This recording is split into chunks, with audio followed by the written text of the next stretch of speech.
Nous sommes aujourd'hui avec Vivien Fuchs de la société Fugibat. Bonjour Vivien. Bonjour Isabelle. C'est l'été. C'est l'été. Nous sommes dans votre atelier, un oui. de vos ateliers. Un de nos nombreux ateliers, effectivement. Vous en avez énormément. Tout à fait. On voit les peintures pot paint. On voit les peintures pot paint. On voit les matériaux qu'on utilise. Enfin, on est en situation réelle, quoi. En situation réelle. Aujourd'hui, on va parler dans le cadre de BEB. Oui. L'entreprise. C'est de l'expertise en bâtiment. Tout à fait. Donc on est là pour conseiller et accompagner les clients. Et c'est pour ça qu'on va parler ensemble aujourd'hui d'un sujet qui vous tient à cœur, la salle de bain. La salle de bain qui est un sujet qui tient à cœur à nombreuses personnes.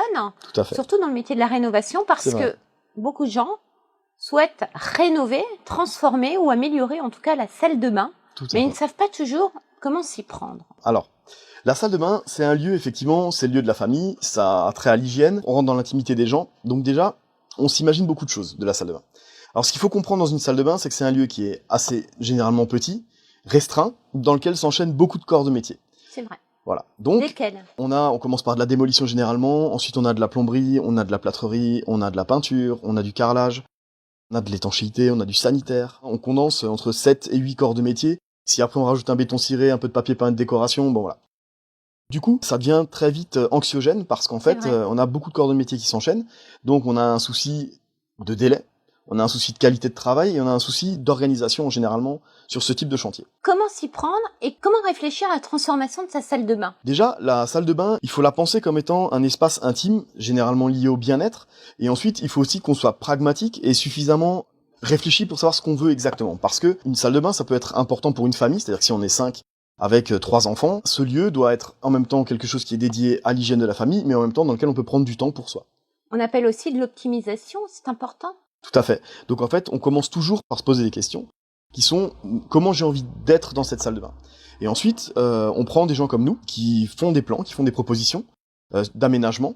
Et de ces aménagements-là, on fait des projections avec des matériaux, avec le type de prestations qu'on souhaite avoir. Et ensuite, on peut seulement là signer un devis et enchaîner avec des travaux.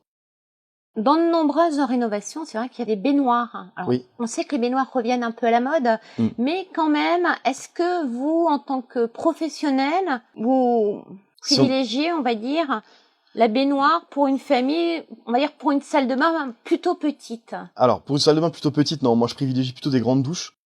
Pourquoi ? Parce que, alors même si c'est des jeunes couples avec un enfant ou 2 enfants, on peut avoir aujourd'hui des baignoires pour enfants à poser dans une grande douche.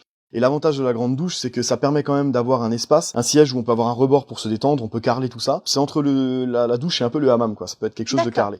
Voilà. Donc on a de l'espace. On peut aussi travailler avec des spots étanches, avec des LED qui font de la luminothérapie. On peut également mettre de la musique, enfin tout ça. Donc aujourd'hui, on sait faire. Pour avoir une sensation de bien-être, la baignoire n'est plus nécessaire. Voilà, aujourd'hui. D'accord. Donc la douche, la musique, la domotique. C'est ça. La domotique s'installe dans les salles de bain. Tout à fait. C'est possible. C'est possible. Pour se détendre. En estimation de coût, parce que c'est pas facile. On dit souvent que c'est la salle de bain, c'est pas donné. Non, c'est pas donné, effectivement. Alors c'est pas donné, c'est lié déjà au fait que vous ayez effectivement beaucoup de corps de métier qui s'enchaînent. Et ensuite, il y a beaucoup de spécialisation dans ces corps de métier. Il y a forcément des liens entre les étanchéités, le carrelage, l'aménagement avec la plâtrerie et l'étanchéité du bac à douche, qui font que il vaut mieux prendre des professionnels qui ont pignon sur rue, qui sont capables d'avoir ces assurances-là en cas de dégâts des eaux, puisque effectivement c'est ce que ça génère si c'est mal fait. Il faut compter 3 semaines de travaux pour que ces corps de métier s'enchaînent correctement. Entre 3 semaines et 1 mois, c'est le minimum. Donc il faut toujours un plan B pour faire une salle de bain, effectivement. Et la deuxième chose, c'est que faut compter entre 12 et 25 000 euros réellement, si vous voulez monter en gamme, voilà, selon ce que vous souhaitez. Après, on peut être au-dessus, mais dans une salle de bain standard, on commence en général. On inclut les meubles, bien sûr. Mais en général, une salle de bain standard, ça commence à 12 000 euros hors taxe. Voilà. Parfait. Avec des bons matériaux. Le mot pour la fin, rappelez-nous votre page Facebook. Fugibat, MV, service bâtiment, ou BEB, Bureau d'études d'expertise en bâtiment. Il y a toutes les infos, toutes les photos. Et sur le blog Ma Maison et Nous, vous nous retrouvez quand vous voulez. Merci Vivien, puis merci on se dit à bientôt. À bientôt. Merci.